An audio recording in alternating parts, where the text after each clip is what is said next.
Los próximos minutos de cara a las internas del 30 no queda nada. Estamos a una semana del último día en el que podamos hablar dentro de lo legal. Después vendrá la veda electoral para las elecciones internas. Los vamos a compartir con el 2 veces presidente de la República, el doctor Julio María Sanguinetti, precandidato presidencial del Partido Colorado. Un gusto como siempre. Bueno, como siempre, una vez más estamos por acá, en esta mañana. Es así. ¿Qué se hace para un viejo lobo de mar en esta recta final? ¿Hay cosas que hay que hacer sí o sí en esta recta final? Bueno, hay que hacer lo que hay que hacer, simplemente, porque ya al final está todo más o menos jugado, y lo que depende de la cantidad de votantes ahora, ¿no? ¿Qué día habrá? ¿Habrá lluvia? ¿No habrá lluvia? ¿Votarán más? ¿Votarán menos? Eso puede ser un poquito determinante. Y bueno, y después está la empujada. Nosotros vamos a cerrar la campaña como siempre en el norte, en Artigas y Rivera, como es la tradición de la casa, y O sea que el jueves que viene va a andar por allá. Sí, naturalmente. En Artigas vamos a pasar por Tacuarembó y Rivera. Y allá vamos a terminar la campaña, de modo que, bueno, pero lo hacemos con alegría, digamos. El partido levantó, el partido está en una posición relevante, que fue para lo que nos pusimos en esta campaña, ¿no? Porque, como ustedes recuerdan, cuando arrancamos aquello era una quimera. Era un tembladeral, ¿no? Ayer Alén Misraji decía en BTV Noticias que, haciendo una serie de combinaciones, en una de las combinaciones que se las dan digeridas a los que van a consultar, si Sartori fuera el ganador, el competidor por el Partido Nacional, ahí el Partido Colorado quedaría segundo, iría en la segunda vuelta. Se lo digo porque está en la página de Radar. Bueno, pero como Sartori no va a ganar... y arranquemos por ahí, vamos. No, eso me parece claro. El fenómeno Sartori, ¿cómo lo define? Mire, es un típico fenómeno de esta posmodernidad contemporánea. Es un candidato que sale de la nada y que en muy poquito tiempo se instala en base a una formidable burbuja publicitaria. Cuando él llegó, recuerdo que me llamó para saludar, lo invité a tomar un cafecito, fue la única vez que hablé con él, entonces aún no estaba definido, y me gustó que se incorporara a un partido, por la misma razón por la cual me ha parecido malo desde el punto de vista del sistema lo opuesto, es decir, esos partidos nuevos que van fragmentando, Manín y Río van dividiendo, y antes lo dijimos del señor Novik. Sí, es verdad. O sea, dijimos lo mismo de ambos, que un proceso de fragmentación en un país que tiene, digamos, 3 estructuras tradicionales, porque el Frente lo es lógicamente a esta altura, 3 estructuras tradicionales, además muy abiertas, muy plurales, en la cual caben todos los matices. Esto va llevando a una situación de baja gobernabilidad. Tenemos el ejemplo de España, tenemos el ejemplo de España, de Francia, toda Europa, digamos así. España quizás sea el más típico, ¿no? Porque fue formidable el éxito del PSOE y del PP, los 30 años mejores de la historia, pero al PSOE le salió a la izquierda el Podemos, porque Felipe estaba muy conservador, según decían ellos. Al PP le salió Ciudadanos hacia el centro, ahora Vox hacia la extrema derecha, y lo que eran 2 opciones muy fuertes e importantes, hoy son 5. Todavía, de los 2 partidos nacionalistas, el catalán se parte en 2 prácticamente, y entonces hoy la gobernabilidad de España es bajísima, y lo mismo pasa en cualquier lugar de Europa. El Uruguay ha tenido esa fuerza, esa capacidad, que no la tiene ni Argentina ni Brasil. Y entonces eso es una fortaleza de la democracia, porque los partidos estabilizan la corriente de opinión, no dan espacio justamente a las cosas extravagantes, extrañas, hoy tan posibles. De entonces dije, bueno, me alegra que lo haga dentro de un partido. También hoy digo que no me resultó, digamos, positivo para nada que, violando las normas de prohibición de campaña electoral, hiciera ese aluvión de propaganda de estos meses. Que tenía que hacerse conocer, de acuerdo. Que podría jugar en el límite con esa teoría de anuncio un acto y de paso hago un aviso. Bueno, hasta allí muy bien. Pero este aluvión fantástico de propaganda que hubo eso fue, digamos, una expresión, por un lado, ilegal, y por otro lado, de un tipo de política que a su vez se internó rápidamente en el terreno de las grandes promesas, o sea, de un planteo claramente demagógico, que hace que uno no mire con la simpatía con que podía mirar a un personaje así. Si la plata manda, estamos fritos, dijo Mujica de la semana pasada. Bueno, y lo podemos compartir, lo podemos compartir, porque realmente sería malo. Pero en todo caso, he recorrido el país de norte a sur y de este a oeste. Sartori no va a ganar. Sartori no va a ganar. Hablando de la interna colorada, cuando arrancó como candidato, de afuera, uno podría decir, bueno, Sanguinetti es muy conocido, Talvi es una figura nueva, Talvi tendrá como objetivo hacerse conocer, Sanguinetti demostrar que está vigente. Pero parecía como que había un distanciamiento entre Talvi y usted, porque se había dado esos episodios de que originalmente capaz que usted había decidido apoyar a Talvi no lo tenía en sus planes y entonces aparece su candidatura. Después de esta recorrida, ¿qué evaluación hace y qué relación termina teniendo Sanguinetti y Talvi Sanguinetti? ¿Cómo está la interna del Partido Colorado? Y esto, claramente a la interna del Partido Colorado le dio puja, lo favoreció, eso está claro, ya lo decía usted. Pero ¿cómo está la interna del Partido Colorado? Yo le diría que está muy bien, porque está competitiva. Y las dos cosas que usted dice se dieron las dos. Es decir, creo que a Sanguinetti la gente lo ve vigente, basta ver la campaña que hemos hecho, presente. Ballistas fue el que levantó al Partido Colorado, inició esa recuperación, y Talvi poco a poco se fue haciendo conocer y fue ganando espacio. Hoy obviamente estamos más parejos y depende de la encuesta que usted quiera, ¿no? Bueno, ayer salió cifra y hay una encuesta que los pone a los dos como ganadores. A Talvi en la primera pregunta genérica, sí, y a usted en la pregunta de los más cercanos. Exacto, al Partido Colorado. Uno elige. Las encuestas... Usted eligió la segunda. Sí, usted elige. Usted dice, hay que ver quién va a votarlo, lo dijo ya en el principio de la nota, me di cuenta que había elegido la segunda. Usted elige, ¿no? Y además, de paso, la encuestadora queda en la posición perfecta. Si gana Talvi, nosotros lo adelantamos. Sí. Si gana Sanguinetti, nosotros... Dijimos lo mismo en la interna nosotros. Nunca lo descartamos. Sol y está fantástico, ¿no? Eso es... queda en una posición magnífica. Y además siempre dentro del margen de error. De modo que cualquiera de las dos cosas son posibles. Claro, pero ¿y la relación de Talvi-Sanguinetti, Sanguinetti-Talvi está bien? ¿La relación personal? ¿Usted lo ha visto crecer positivamente? ¿Él ha reconocido que usted está vigente? Es decir, eso que yo les planteaba, cuándo se encuentran? ¿Se han encontrado, me imagino? Sí, naturalmente. Mira, hablé anteayer y nos vamos a ver estos días también para evaluar un poco el final de la campaña. No, tenemos una muy buena relación, y hay un diálogo permanente y un diálogo constante. Su campaña al principio, además, él respondía a una idea de novedad, que era lo que él quería instalar.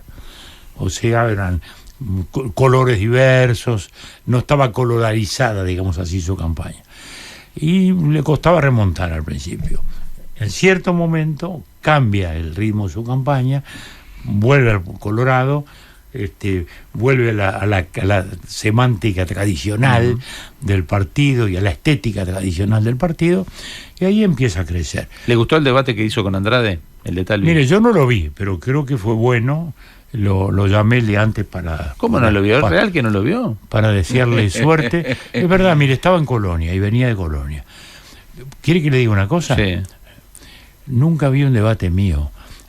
¿No? No, pero estaba ahí. El famoso debate con Vázquez. Sí. Ese.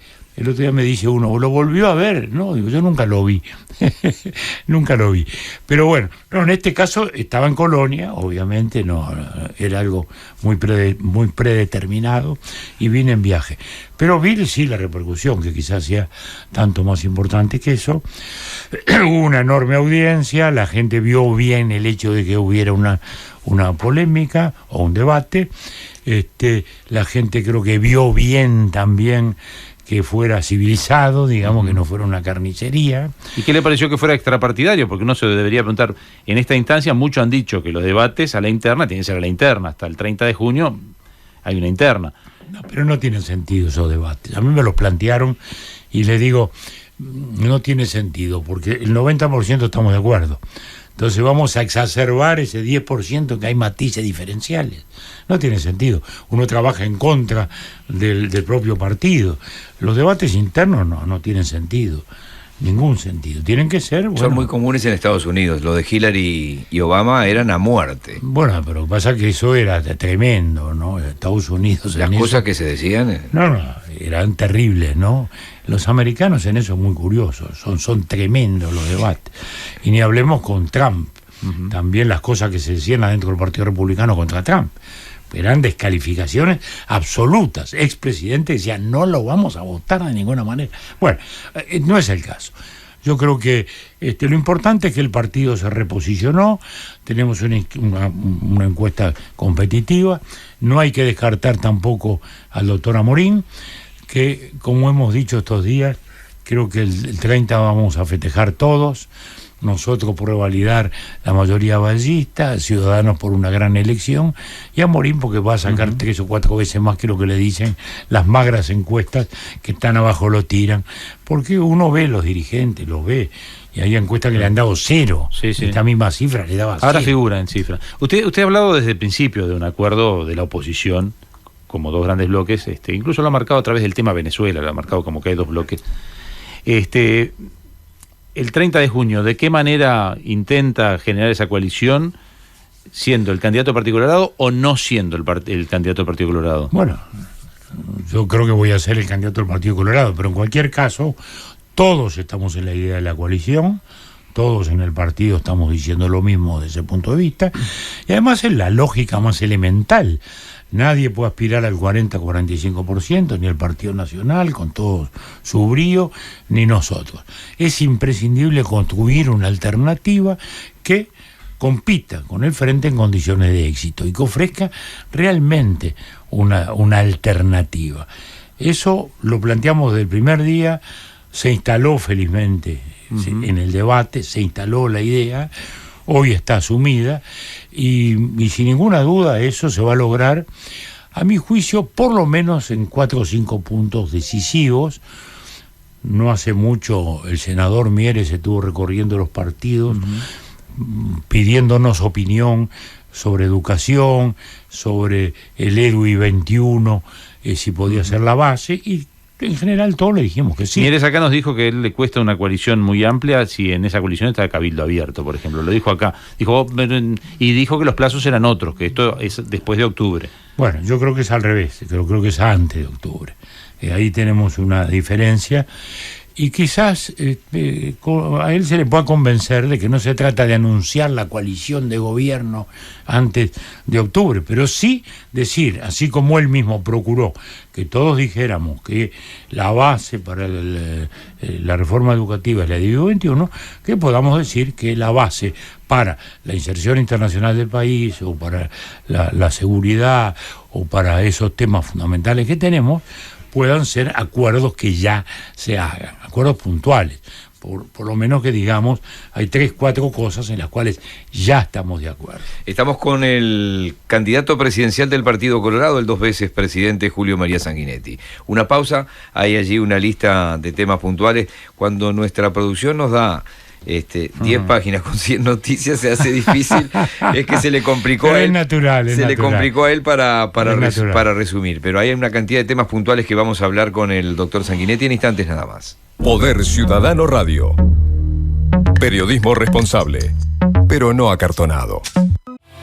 Nos está acompañando el doctor Julio María Sanguinetti y bueno, todo lo que se diga puede ser usado en su contra en estos tiempos, entonces le han tomado en varios medios desde ayer. Se dice que el pobre es pobre porque el rico es rico, pero no es así. Antes el pobre no era resentido o algo por el estilo. ¿Dijo usted? ¿Qué quiso decir con eso? No, muy claro, muy claro.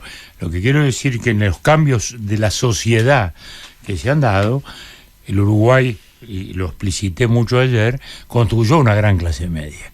Eso no fue un resultado de la casualidad. Fue un resultado de un largo esfuerzo del Estado, de toda la sociedad, la incorporación de la inmigración, y eso fue creciendo.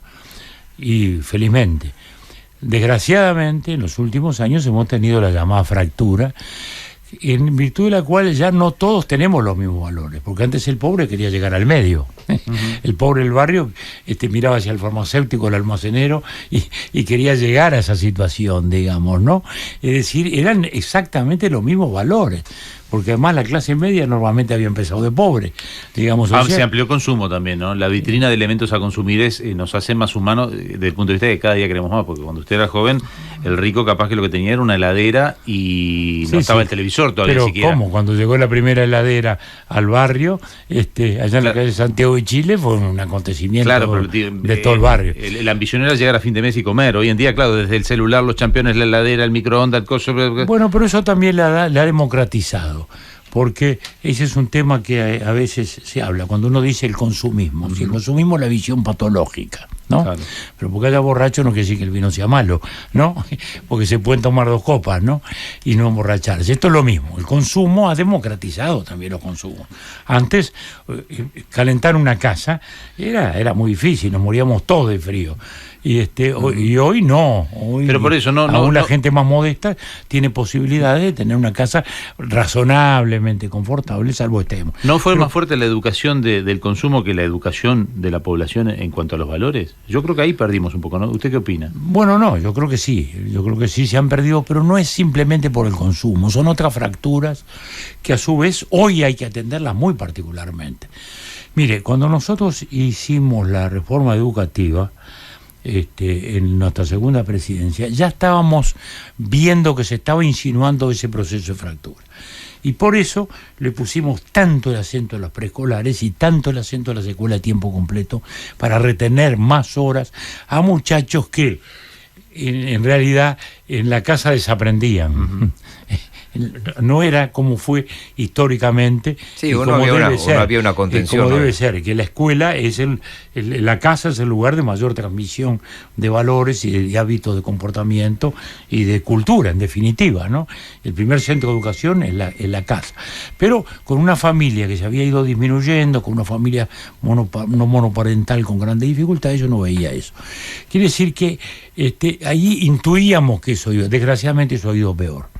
Y en los últimos años ha sido un proceso de aceleración tremenda de sectores a los cuales actúan ya fuera de esos valores, y actúan con resentimiento, con un rechazo a toda la sociedad, lo cual se expresa no solo en el mundo del delito, se expresa en una situación que tenemos que ver cómo podemos nuevamente recuperar ese sector. ¿A eso usted incorpora el tema del narcotráfico y las bandas? Sin ninguna duda. Y esto se ha agravado muchísimo en los últimos años. Fíjese que la ley de la marihuana se planteó como una de 14 medidas sobre la seguridad, en la cual venía la inclusión financiera también. Bien, y la ley de la marihuana, más allá del debate sobre la legalidad, el debate, digamos, filosófico sobre la legalidad o no, está claro que como medida de seguridad fracasó. Uh-huh. Porque la idea era que se iba a reducir el mercado, como consecuencia iba a haber menos delito, y lo que ocurrió es exactamente lo contrario. No lo digo yo, la Junta Nacional de Drogas se lo dijo al presidente cuando la llamó, y le dijo que el resultado era una mayor baja de la percepción del riesgo que tiene toda la sociedad, no solo sobre la marihuana, sino sobre todas las drogas.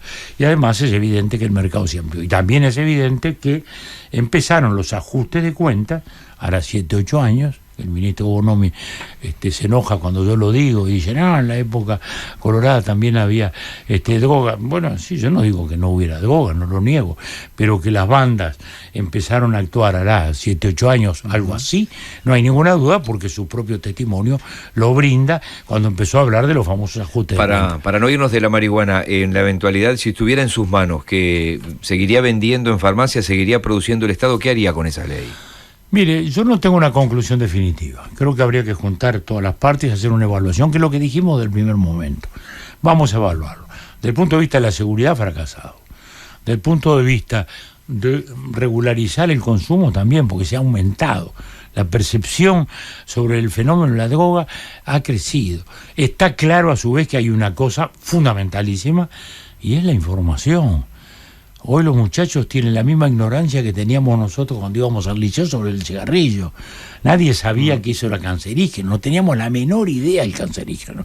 Hoy los muchachos no tienen la menor idea de los daños cerebrales, de los daños cerebrales efectivos también la Academia de Medicina, a la cual llamó el doctor Vázquez no hace mucho, le trajeron tomografías de muchachos de 15, 16 años con adicciones que revelaban ya lesiones cerebrales, además de todo lo que supone en la memoria, en la concentración, en la percepción cognitiva, el conocimiento, en fin, todas esas cosas. Los muchachos no tienen idea de que eso ocurre, ¿no? Al revés, hasta la semántica de marihuana recreativa le da un tono festivo que no lo tiene el cigarrillo, ¿no? El cigarrillo parece de derecha, ominoso, y la otra es... Bueno, merecido el cigarrillo, supongo que a esta altura ha llegado a la conclusión de que merecido que el cigarrillo sea mal visto. No hay duda. Yo fui fumador y hace ya años que lo dejé y está muy bien. Lo que quiero decir es que hoy sobre el cigarrillo se logró instalar una cultura, se logró brindar la información. Y sobre la marihuana no. Nadie está engañado. La marihuana no, la marihuana al revés. La marihuana hay toda una prédica al revés. ¿Y cómo se vuelve atrás? Porque confunde a su vez lo que puede hacer la producción de medicamentos a partir de la marihuana, cosa posible, como son todos los medicamentos que existen, que todos partieron en algún momento de algún producto vegetal, natural, hasta la aspirina, que era la corteza del sauce, si mal no recuerdo. Sí, el ácido acetilsalicílico. Y después se van sintetizando y se van haciendo por otros medios. Pero bueno, eso es lo que pasa. Yo creo que eso hay que revisarlo, hay que sentarle y mirar los valores, pero antes de cualquier cosa hay que tratar de trasladar hacia la juventud particularmente, y no solo la juventud, una información adecuada, basada en las conclusiones médicas que son incuestionables en el mundo entero, sobre los daños de la marihuana, al margen de lo que significa como introducción en el mundo de la droga. Porque la marihuana, también lo dicen todos los psicólogos y la gente que trata, es normalmente una puerta de entrada, porque se empieza por allí y bueno, luego se asocia a otras drogas. No en todos los casos, no, pero en muchos casos sí. Y las adicciones son uno de los grandes problemas que tiene nuestra sociedad. Para ir a otros temas, Jorge. No le iba a preguntar si cómo se volvía atrás, si esto es un tema de... Hay que volver atrás con educación, hay que volver atrás con información, hay que volver atrás como de algún modo se ha ido con el cigarrillo, digamos, ¿no? Estableciendo, digamos, el conocimiento y también, digamos, el alejamiento, porque como no se puede fumar aquí, no se puede fumar allá, no se puede fumar allá, de algún modo se creó una conciencia y el fumador se fue limitando, no podría estar fumando en la oficina. Bueno, lo mismo hay que crear también con la marihuana en un sentido genérico. Doctor, se ha puesto arriba de la mesa esta semana, bueno, esto se lo hago como divertimento, después le hago la pregunta. Hay un grupo de maestras feministas que dice que hay que construir una matria donde quepamos todas, todos y todes. Bueno, yo le diría esto, que el Uruguay en materia de feminismo es un éxito. Y nuestro partido tiene el orgullo de decir que es el partido feminista desde 1906, por lo menos, en que la primera ley de licencia maternal de la época de Don Pepe hizo toda esa campaña firmando Laura, que nadie sabía quién era, y uno no imagina a ese hombre un grandote y solemne firmando con un nombre femenino.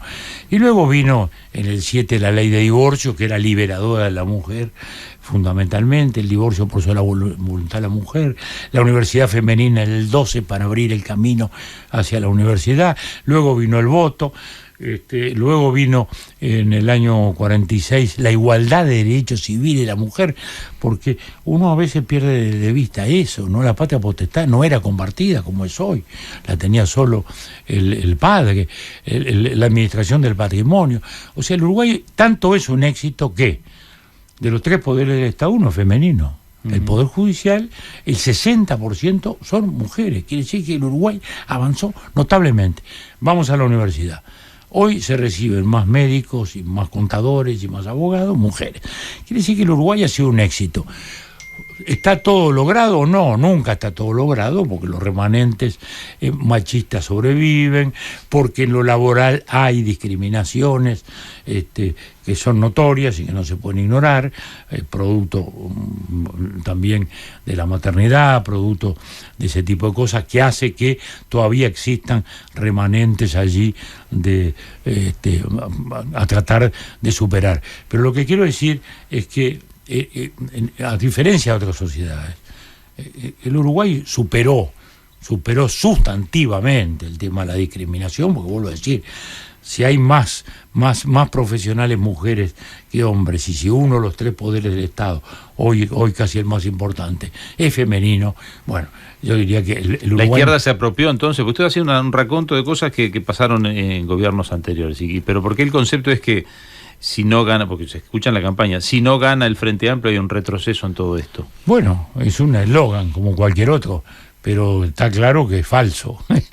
Lo que yo le cuento son hechos, y es una batalla de un largo siglo.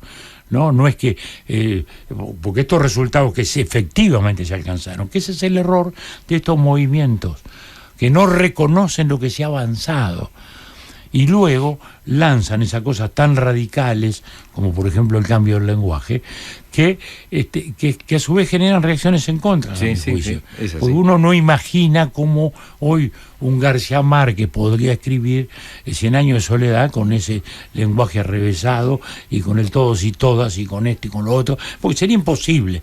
Es decir... Pero Reverte, que integra la Real Academia, dijo, si aprueban esto me voy. Sí, bueno, por eso. Es decir, no se puede destruir el lenguaje, porque además no es el lenguaje el que generó la discriminación. Ese es un producto ancestral que viene de los siglos y que camina por otros derroteros. Cuando esta semana se habla de que la bandera es un trapo, que no hay que jurar nada, y eso, ¿qué reacción le genera? Contraria, porque ¿qué país no tiene una bandera? ¿Qué país no tiene un himno? ¿Qué país no cultiva esos valores de pertenencia que hacen a la identidad? Uno imagina a un francés y la marsellesa, y si la bandera tricolor, es imposible, impensable. Nuestro país, a su vez, que es relativamente más joven que esos otros y que nació de un proceso tan complejo entre el Imperio Portugués y Brasil y Buenos Aires y las provincias argentinas por el otro, afirmó su identidad trabajosamente. Entendámonos, nuestra independencia fue un proceso trabajoso y durante muchos años había la constante intervención argentina y brasileña, porque el pacto del 28 fue un pacto de los 2 grandes vecinos, pero diciendo, bueno, me resigno en este momento, pero ya volveré, ¿no? Y es notorio que intentaron volver y que volvieron constantemente a intervenir. Es decir, fue algo trabajoso. Entonces, la identidad no es un adorno, la identidad es la pertenencia. Si no se tiene el orgullo de la comunidad nacional a la que se pertenece, ¿de qué modo va a tener éxito el país? Si somos una especie de transeúnte, de polizonte de la historia. El país es una aventura colectiva. No recuerdo en la historia ningún momento desde la Grecia de Pericles o la Inglaterra victoriana en la cual el éxito de esos momentos históricos no fuera el resultado de una conciencia nacional optimista. No, el propio Uruguay de la primera mitad del siglo XX fue eso, había una gran conciencia de identidad, un gran orgullo nacional. Desgraciadamente eso se ha diluido mucho, y yo eso lo controvierto porque la conciencia histórica es fundamental, es la que genera pertenencia, es la que permite entender las cosas. Marc Bloch decía, la ignorancia del pasado lleva fatalmente a la incomprensión del presente. Bueno, como recién hablábamos del feminismo. Pero entendiendo esos argumentos, disculpe que lo interrumpa, pero pasan 2 cosas. Los jóvenes dicen que no están motivados políticamente, pero cuando les hacemos jurar la bandera o prometer la bandera a niños y no le damos todo el contexto que usted acaba de dar de entender lo que es la patria, ¿no estamos haciendo algo muy simbólico que no vale nada? Es decir, porque estamos haciendo todo eso de que la gente entienda lo que significa patria, o van a decir sí prometo, sí juro, sin saber ni siquiera qué prometen, qué juran. Bueno, ahí está. El calendario cívico no es simplemente un almanaque, es la ocasión para hablar y explicar. El 18 de julio es el Día de la Constitución. Bueno, en esa semana, en todas las escuelas, digamos lo que es la Constitución, en versión escolar o en versión liceal más adelante, pero en una versión adaptable. El otro razonamiento que lo he oído también estos días nos llevaría a pensar que tenemos que esperar los 18 años para que le tengamos que explicar en qué país nacieron y qué constitución tiene el país. Pero no le pasa con los chicos. Sería ¿Usted una tiene locura. nietos de qué edad? ¿Usted tiene No, nietos? ya grandes, ya son hombres y mujeres. Ya está para los viñedos. Ya son hombres y mujeres. Pero uno habla con niños y jóvenes de 10 a 15 años. No saben qué fecha es qué fecha, ni idea de la fecha. Y eso es un defecto tremendo de la educación, también de la debilidad familiar, porque justamente hay que hacerles... Esto empieza también con los cambios de las fechas, en buena parte, pero digo, las grandes fechas. Uno dice el 25 de agosto, bueno, explíquenle a los muchachos lo que es la independencia. El 18 de julio, explíquenle a los muchachos que hay reglas básicas de convivencia y que una sociedad convive sobre la base de ciertas normas y de ciertos códigos. Vuelvo a decir, en versión escolar para los chicos de la escuela, en versión liceal para los del liceo. Bueno, pero el 19 de junio, bueno, Día de la Bandera y Día de Artigas. Bueno, expliquemos qué es Artigas, por qué lo reverenciamos, por qué pensamos que es una gran figura, por qué le imprimió al país esos principios que han sido fundamentales para su vida. Bueno, ese es el tema, digamos, y eso hoy lo cuestiono en términos generales sobre el fenómeno de la educación. No es patrioterismo barato, eso no es fascismo, como se ha dicho, en un exceso de lenguaje tremendo. Pero a usted le gusta el fútbol y la comparación, la verdad que culturalmente es una pena, pero ¿no siente que la verdad que la gente hace más patria con el fútbol y son más próceres los jugadores de fútbol que todos los demás próceres? Acá que cantan el himno solo en el estadio. Y eso, usted es fanático de Peñarol, no va a hablar de Peñarol, pero... Bueno, pero digamos que es parte de la identidad también. El deporte, como todas las manifestaciones culturales. También nos gusta saber que Ida Vitale ganó el premio Cervantes, o que Onetti ganó el premio Cervantes. Nos gusta, lo felicitamos, lo celebramos, porque todo aquello que sea, digamos, la exaltación del país y de su calidad, merece nuestro Nosotros pasamos en vivo la ceremonia de Ida identidad. Vitale, pero creo que el 90 y pico %, yo le pongo una cifra, no sabía quién era Ida Vitale. Es verdad, es verdad. Mientras que si ponemos un audio de Luis Suárez, sabe el 110%. De acuerdo, la popularidad no es lo mismo. Los cantantes de rock o los futbolistas son más populares en cualquier lugar. Uno va a Estados Unidos y las estrellas esas del béisbol o del fútbol americano son superestrellas, y ni hablemos del cine o la de la música. Eso es así y hay que asumirlo como tal. Pero vuelvo al tema entonces sustantivo. El deporte también ha sido importante en el Uruguay. En la construcción de ese Uruguay optimista, el 24, el 28, el 30. ¿Qué es el Estadio Centenario?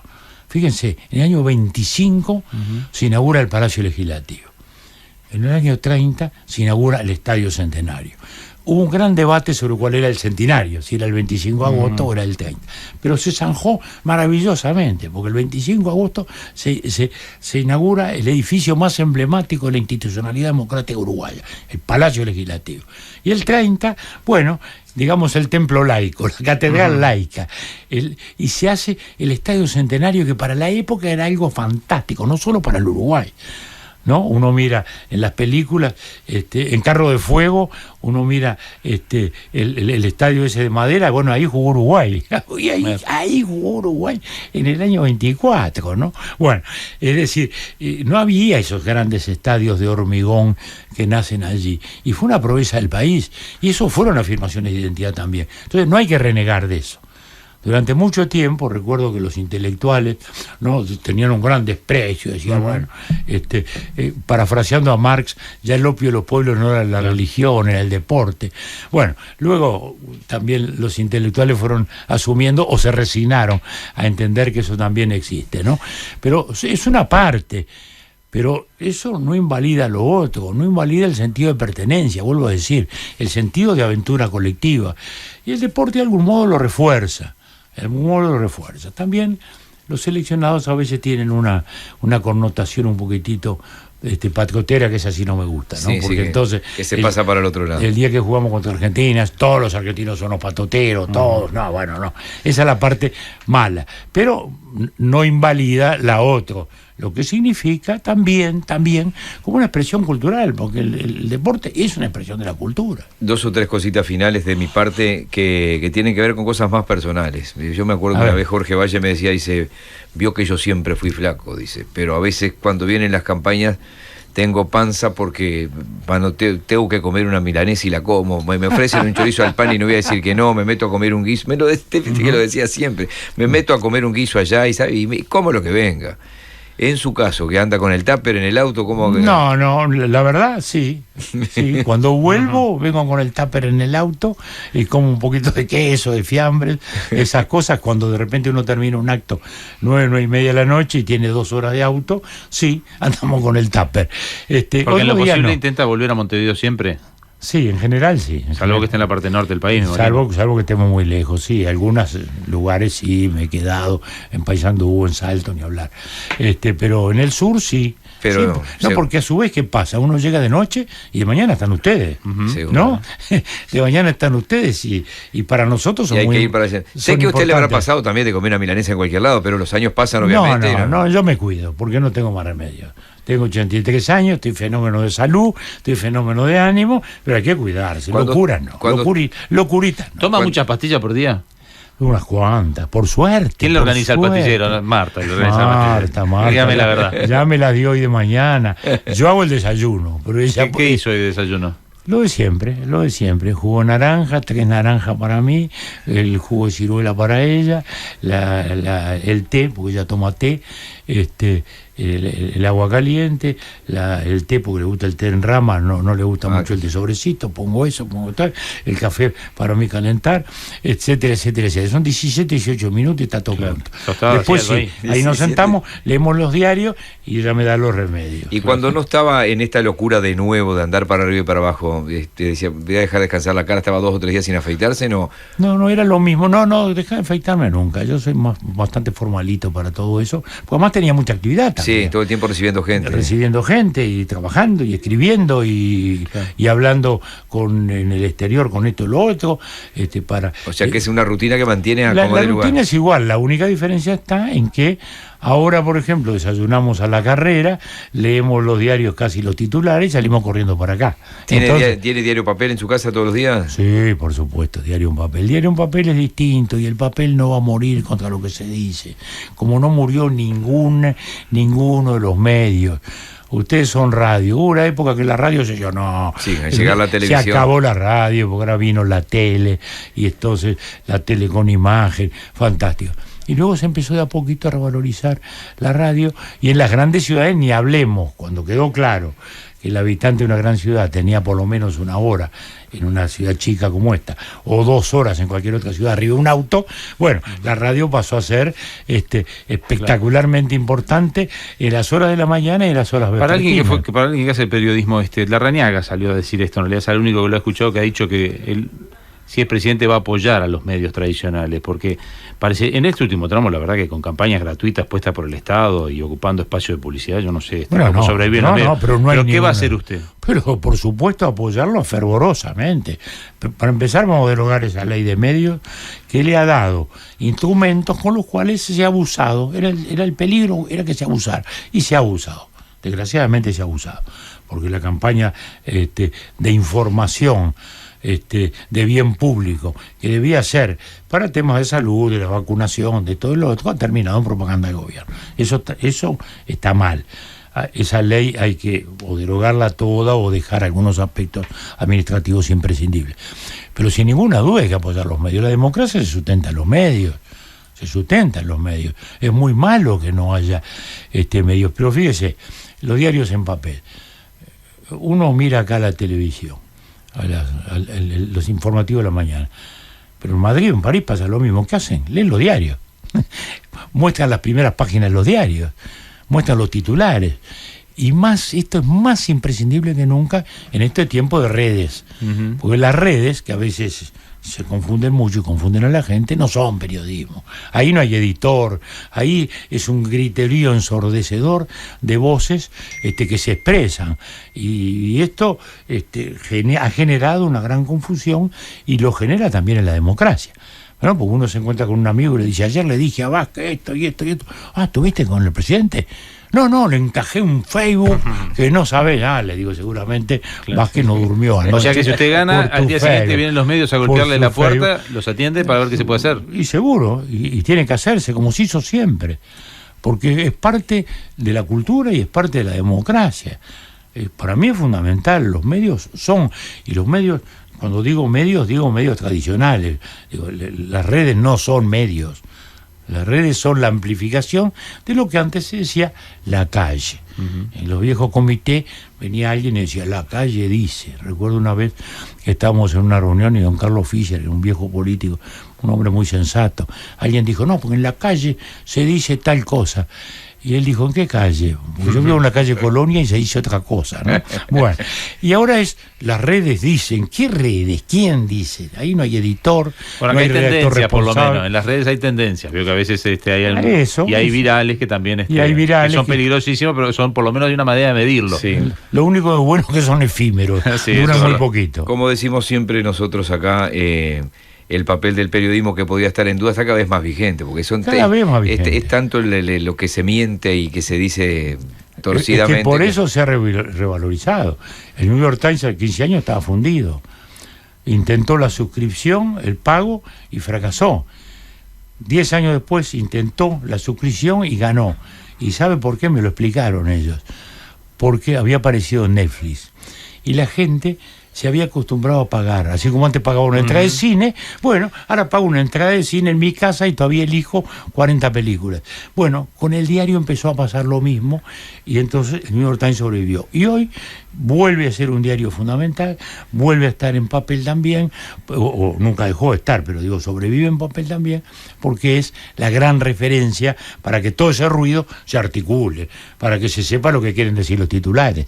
Doctor Sanguinetti, un gusto como siempre. Por lo que usted dijo más temprano, va a esperar el 30 en la casa del Partido Colorado. Y vamos a festejar todos. Muchísimas gracias.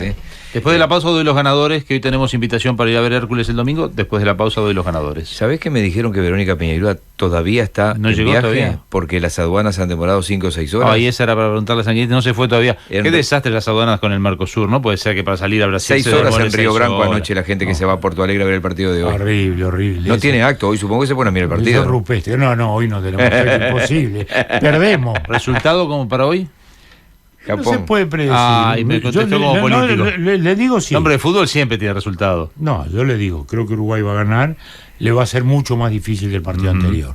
Porque el partido anterior jugó muy bien, pero se le dio. Usted sabe que partidos son partidos. Se dan. No, si la macana que hace Godín de entrada le cuesta un gol, bueno, ya el partido era distinto. ¿Lo íbamos a ganar porque jugamos muy bien? Sí, pero no era el mismo partido. ¿Y Cortita, le gusta el VAR o no le gusta el VAR?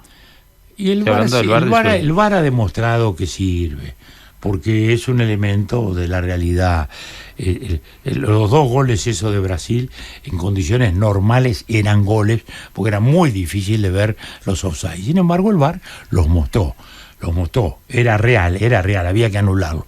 Lo que sí parecería que, como la aduana, hay que lograr que funcione más rápido. Es ¿no? así. Poder Ciudadano Radio. La información que tenés que saber antes de empezar la jornada.